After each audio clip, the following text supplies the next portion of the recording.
Hi there. Welcome to the Imperfect Prophet podcast for women who wonder. Frankly, as we go through life, I'm sure we wonder about a great deal. First as little kids, then as adolescents, then as young women, then as transitional women. What are we calling ourselves these days? And then you get to this point in life, or my point in life, when you're postmenopausal and wondering what's next. Wondering if the parade already passed you by. Join me, Wonder Wendy. I'm going to be your host as we talk about some of these unique challenges that face women today in a new millennium, going through menopause and trying to live a rich, full life. There might even be a few men and younger women that want to listen in too. That's okay. But there's a roller coaster and we're all on it. And I'm going to be your guide to help you figure out when you should close your eyes, when you should hang on, and maybe we'll explore some ideas for what works for you if it doesn't work for me, or vice versa. So join the conversation, pick up your favorite beverage, and we'll talk to you soon. Welcome to the Imperfect Prophet. Hey there. Welcome to another episode of The Imperfect Prophet with me, your host, Wonder Wendy. The day this episode drops is Mother's Day. And I want everyone to hear this message. Please play this podcast for the men in your lives, for the children in your lives, for the parents in your lives. Share this message with everybody. Because you know what? Mother's Day sucks. I know, I'm usually a positive girl. I look on the bright side of things, but Mother's Day, that's a lot. So I hope you have your beverage. And knowing that I was talking about Mother's Day, I have a glass that one of my children gave me some time ago that says, "You da mom." I think it's supposed to be a play on "You da bomb." And I have a little bit of red wine to get us through this. So here's to Mother's Day. Cheers. And Mother's Day sucks. Now, there are a lot of reasons I say this. Never has there been so much expectation and delight surrounding a day that does so little for mom.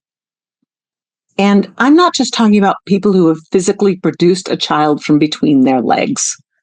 I am talking about anyone who has loved and nurtured a child. I'm talking about anyone who has been loved and nurtured by somebody, whether or not they actually produced you from their vagina. Motherhood is a complex thing, and I know lots of women who have reproduced and are horrible mothers, and lots of women who didn't physically reproduce and are wonderful mothers and nurturers. So this message is for anyone who has been a lover and a caretaker, whether or not you physically created children, which is a whole nother discussion. And that might be for another episode. But today we're going to talk about why Mother's Day sucks. Now, I didn't know this when I was a kid because you just love your mom. Hopefully you love your mom. I guess if you didn't love your mom, Mother's Day has sucked for a very long time because you get this day and you're supposed to love your mom and she's not a great person. Maybe she wasn't a great mom. We weren't all born to be nurturers. We weren't all born to be caretakers. And what do I say? That's okay. But we have to maintain that realization that this is not a great day for a whole lot of people. When I started to realize that Mother's Day was rough was when I went through infertility and pregnancy loss. For 4 years, my first husband and I were attempting to have a child. And during those 4 years, every time I had a period, I experienced loss. Every month as we tried, it grew more frustrating. Sex stops being fun. And then I was pregnant twice and didn't bring a baby home from the hospital either time. So over the course of those 4 years, I experienced 4 Mother's Days for mother, whatever. there were 4 Mays in those 4 years when there was a day when we were supposed to celebrate mothers. And I felt this profound loss that I was a failure, that I could not produce a child. If this resonates with you or resonates with anyone you love, please let them know they are not a failure just because they're not creating a baby in their womb. Their lives may be manifest for something else. They are going to love and parent in the way they are supposed to parent, whether it is creating a baby in their womb or not. And for that reason, every Mother's Day was an incredible source of pain for me. And it wasn't until I started sharing my story of pregnancy loss and infertility, which resolved itself somehow. We never know. This is one of those great mysteries of life. But I started realizing how many people have experienced that loss. And for some women, it was simply they thought they were pregnant and they had a period. And they never confirmed that they were pregnant. Maybe their period was late. Maybe they had an early miscarriage. They will never know. The sense of loss is profound. Whether you went full term and had a stillbirth, or you had a late period and were delighted to think you were pregnant, there is still a sense of loss. And even if you don't get pregnant, even if you don't have a late period and you're desperately wanting to be pregnant, every month there is that sense of loss. And then you look at other women for whom it seems so easy to pop out another baby, to get pregnant again. Women who are upset that they got pregnant by accident. You're like, wait, you were doing cocaine and drinking and doing everything wrong. And here I am with a macro-organic diet, exercising, trying to have sex in any number of positions because you think somehow that's going to hold the sperm better. Yes, we do these things as we get crazy trying to get pregnant. And for that reason, that is when Mother's Day started to suck for me. Now, the humorous part is, this is not the humorous part. The interesting part is that when I started to share with friends that my next podcast was going to be Mother's Day Sucks, I fully expected to have people say to me, honey, no, Mother's Day is wonderful. I love that macaroni art and the fact that the kids managed to make a mess of everything in my kitchen, trying to make me breakfast in bed, and I don't get to sleep in, and I have to clean the kitchen. And I have to act like I enjoy this dreadful food they just made for me, whatever it might be. And I have yet to have anyone say that to me. I said, Mother's Day sucks to several friends, and they all went, oh, doesn't it though? Nobody actually considers what mom wants on Mother's Day. Now, I have known a few women over the years who have very clearly articulated a vision for Mother's Day, and they've received it. So maybe that's it. We need to put out better what we actually want for Mother's Day. But I can tell you, based on the feedback I got from my friends, we don't want you to make a mess of our kitchen to make us feel better. We really would just like a day of quiet and not being a mom on Mother's Day, which seems a little bit ironic, I know. But we'd like a day off from being a mom to celebrate Mother's Day. So please don't burden us with discussions about what we want. Just try and make us happy. Do something you wouldn't normally do for us. Take the children away. Hire a masseuse. Run a bubble bath. And then leave us alone. At least that would work for me, which may be why I don't hear from my kids on Mother's Day anymore. Because I was way too good at saying, don't make me be a mom on Mother's Day. Love me from a distance. Yes, that card was delightful. Thank you. But you know what? A heartfelt drawing, a note, a single flower. It doesn't have to be big. You do not need to buy me a bottle of perfume for Mother's Day. I know all the retailers out there are probably very angry with me right now because I'm undermining their entire sales strategy for the month of May. But here's to mothers. And most of us don't want something big and splashy. We just want to be appreciated. And being appreciated means not having to be mom on Mother's Day, ironically. Now, I used to buy my mom a rose plant. Did that for several years. Why we didn't have a large rose garden, I guess we weren't really good at growing roses. But every year my father would lovingly dig a spot in the yard, fill it with peat, get it ready for that rose, and plant that rose that I gave my mom every year. And my mother would fawn over it and appreciate it and talk about it for the rest of the summer. Whether it made it through the winter or not, okay, you get a new one next May. That was my tribute to my mother, my something that was not ephemeral. You give a mom cut flowers, it might last a week. If you give your mom a plant, depending on the cultivar, depending on how good a gardener the person is, she might have that plant for years, or she might have it for a month. Either way, it's a loving tribute that you care for your mom. Now, there are exceptions. I recently had my birthday, as you all know, and my baby girl, who is the non-cook of the family, one of the non-cooks of the family. I have one daughter who's a cooker, and the rest are all kind of learning. But she does not cook. She does not bake. So imagine my shock when a couple days after my birthday, we were getting together just to have a late celebration. And she brought a cake, a homemade cake. With the caveat, she said, Mom, I've never made a cake before, so if it's not good, I'm really sorry, but you know that I love you. She cooked it in her house, so there was no mess in my house. And this is not a Pinterest-worthy cake.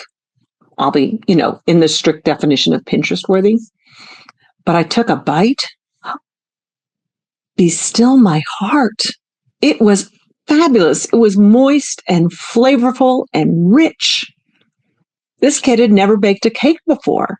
And I looked at her and I said, this is amazing. Thank you so much.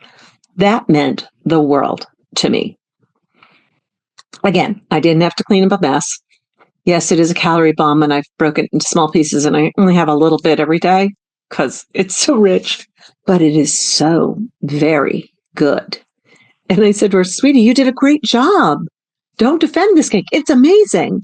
And she said, well, all I did was measure and sift stuff. No, you did a great deal more than that. And Mom is thrilled. But don't do it again for Mother's Day because that's only a few days away and I have to work off those calories first. Anyway, how do you show Mom you love her? How do you show the people in your life who have mothered you that you love them? Teachers, caregivers, pastors. There's so many neighbors. There's so many people in our lives who on Mother's Day tend to be female, but you know what? There's some phenomenal male nurturers out there too, and I don't want to give them short shrift. So it doesn't matter if you've created a baby in your womb. That is not what makes you a mom. What makes you a mom is love.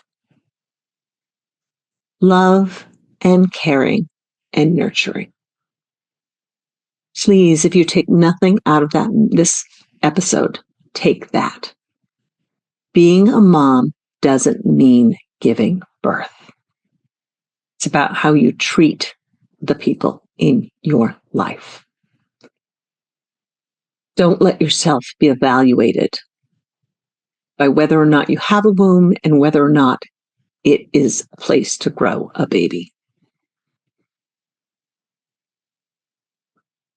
It could be really painful if you evaluate yourself in that way, and it shouldn't define you. It shouldn't define you at all. Again, cheers to that. You da bomb. Are you the mom? You da mom? So, I want you to live your life full of love, full of wonder, And if you don't have a great relationship with your mom, or if you're like me and your mom's gone, I think of my mom all the time. I think of my mom every time I cook because she taught me to cook. She's always present with me. And when I smell something and I go, I think it's almost done, without the timer even going off. I remember when my mom used to do that. And when I was younger and I hadn't yet learned that instinct, thinking my mom was some sort of mystical being that she could go, I think the cake is almost done. You should probably check it. Without hearing a timer, without looking at a watch, without looking at a clock. She just smelled it. She sensed it. So my mom is present with me in so many things. She's present with me when I get dressed. She's present with me when I have another piece of cake, because comfort food was my mom's language. So I can also thank Mom for the constant 5 to 10 pound struggle, because food is love. And we all struggle with that, don't we? Pleased? No, we don't all struggle with that. And God bless you people who don't. But you also missed out on that mom that made you an apple pie because she thought you looked down and you needed something to cheer you up. So you got an apple pie. I never ate the entire apple pie. Maybe half the apple pie, but never the entire apple pie. And so my mom isn't with me anymore. So yeah, it's really hard that right now, my email box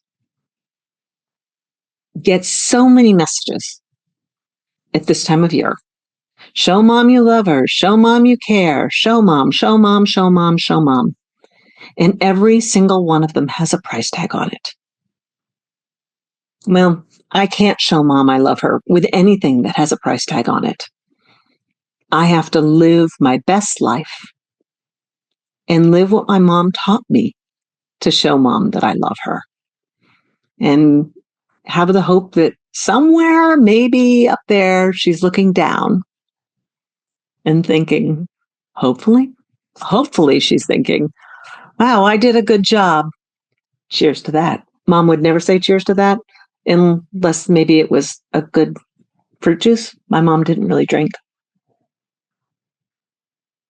Wasn't how she was raised. I picked that up later in life. But that's another reason Mother's Day is hard. For the people who didn't have a good relationship with mom, for the people who have lost their mom, for the people who can't take their mother a rose bush or a greeting card or anything. And some people go and visit graves on Mother's Day, which is both sad and wonderful, because they remember the people who helped them get to where they are. And it can be sad to be on Mother's Day if you wanted children and you didn't have them.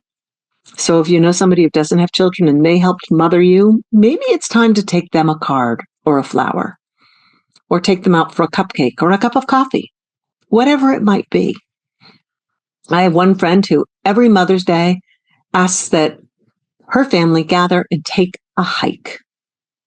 She lives in Vermont, and it is amazing how often it has snowed on Mother's Day. This woman has a weird witchcraft about her, but she gets what she wants. The family goes for a hike. Now, that wouldn't necessarily be my idea of an ideal Mother's Day, but it could be made better if somebody packed a great picnic and I didn't have to do it. So we had a lovely lunch while we were hiking. That sounds like a good Mother's Day to me.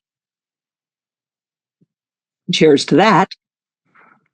So remember to think about what mom actually wants when you're showing her you love her. Remember the people who aren't moms, but they've mothered you. Which makes me think of the lovely lady around the corner who I had a chat with last night. I should take her a Mother's Day card. I think that's what I'm going to do. And also, if you haven't physically given birth, but you have loved and you have given of yourself, you are a mother. And don't let anyone tell you anything different. Please remember that. And please share this message with the people in your life. Let them know that you either agree or disagree, and let them know what you want for Mother's Day. And reach out to the people who might need a little extra love today. And the week after Mother's Day, when you hear from all your friends who tell you they got the perfect gift, they got the perfect card, because I don't expect to get the perfect gift, the perfect card on Mother's Day. I'm really thrilled to just get a text message saying, "You're a great mom." You da mom. Cheers to that. So happy Mother's Day, even though it sucks. And no, if you agree with me, that's fabulous. Feel validated. You're not alone. And if you disagree with me, I'm so happy for you because you think Mother's Day is great. And that's what it should be. So until next week, have a week full of wonder. Have a wonderful week, and we'll talk to you soon. Like what you heard here today? Then we should be friends. I suggest you join my Facebook group. It's a good way to connect. We can have a conversation. Ask me questions, whatever you want to do. It is called the Wonderful Bucket List Life. That's Wonder-Full Bucket List Life. Be a bucket lister and join me on this adventure. Or you can go to my webpage, which is Wonder Wendy and Friends. Join the mailing list, learn about the book I wrote, adventures that are coming up in the future, and other podcasts. I look forward to talking to you soon, and stay hydrated. Have a great day.